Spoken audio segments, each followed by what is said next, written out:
I had to come in and join the viewers here with one of my best audio pals in the world, Robyatt.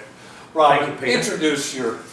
This is Italia Cacomo, the maker, inventor and star of Tektron Italia from Sicily in Italy.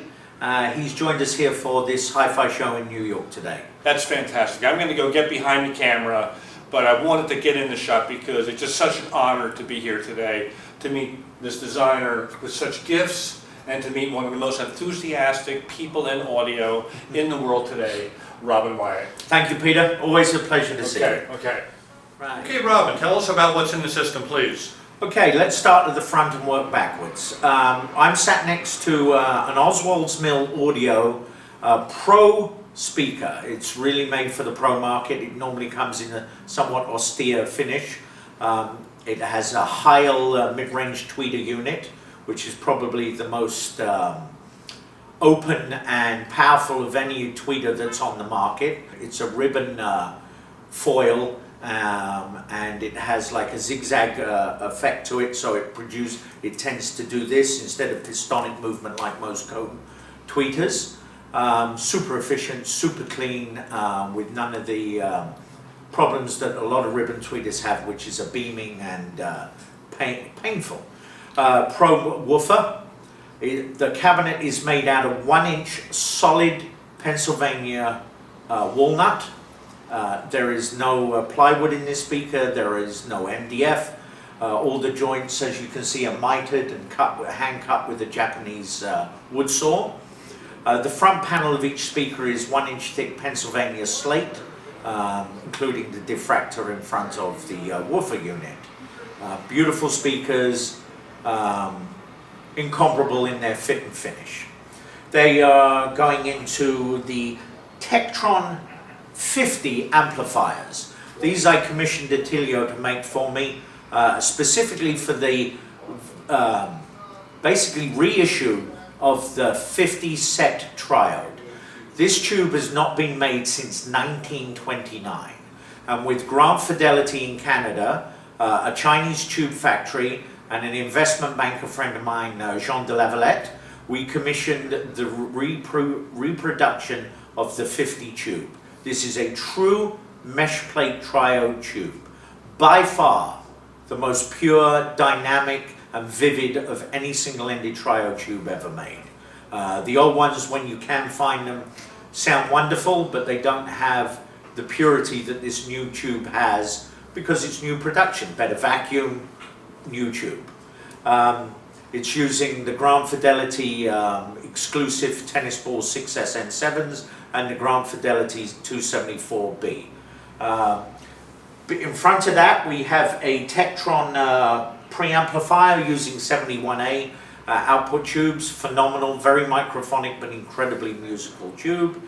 We have a Tektron custom moving magnet stereo phono stage.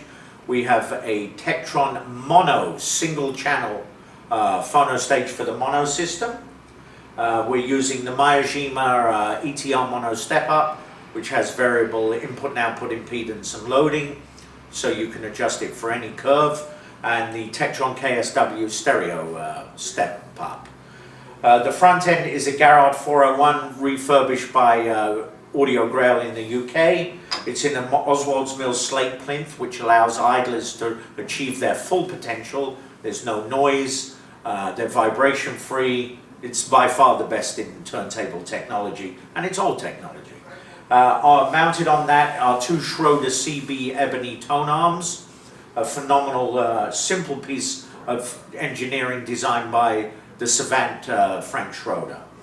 The front end of the stereo is the Miyajima Madaki with a bamboo cantilever, tonally the most neutral phono cartridge in the world today. A limited production piece because of the Madaki bamboo, which you cannot buy. It was gifted to Miyajima-san from the monks in Kyoto. Sounds like a movie. And then the mono is the famous and incomparable Miyajima Zero. Anyone who does mono, listens to mono, is involved with mono, owns a Miyajima Zero. It's the de facto mono cartridge in the world today. And the big silver bullet on top is a new piece I'm importing from France, the LYS electronic strobe. As you can see, the blue LEDs move until you get the speed right. It does 33 and 45. And once you've set your speed with the needle on the record, you flip it over and you have an elegant record park too. And that's what we have today. All the wiring is Analysis Plus.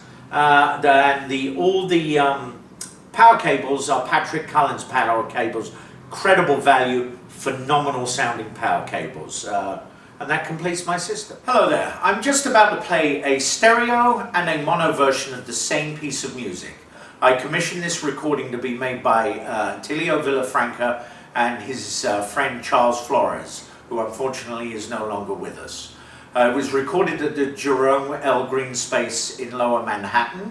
It was recorded by Duke Marcos, and we commissioned it to show the differences between the same piece of music recorded in mono and in stereo.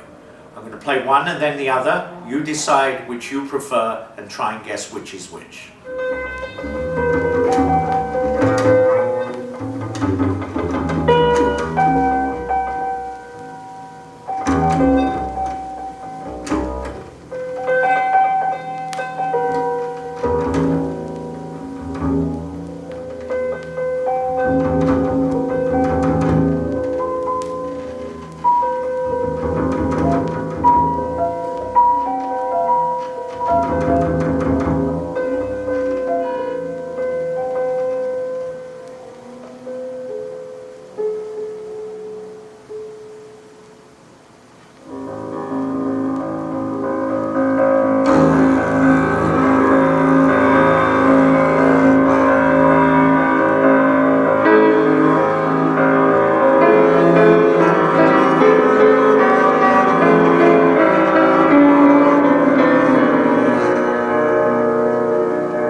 Just for the sake of expediency, I'm going to now put the other version on. That, by the way, was a Fazioli grand piano from Italy, like my guest, Italia. And Charles was bowing and stringing a double bass. And viewers, we have no change on the camera. We have no change on the microphone placement. And here we go. You decide.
for joining us today. You just heard the difference between stereo and mono.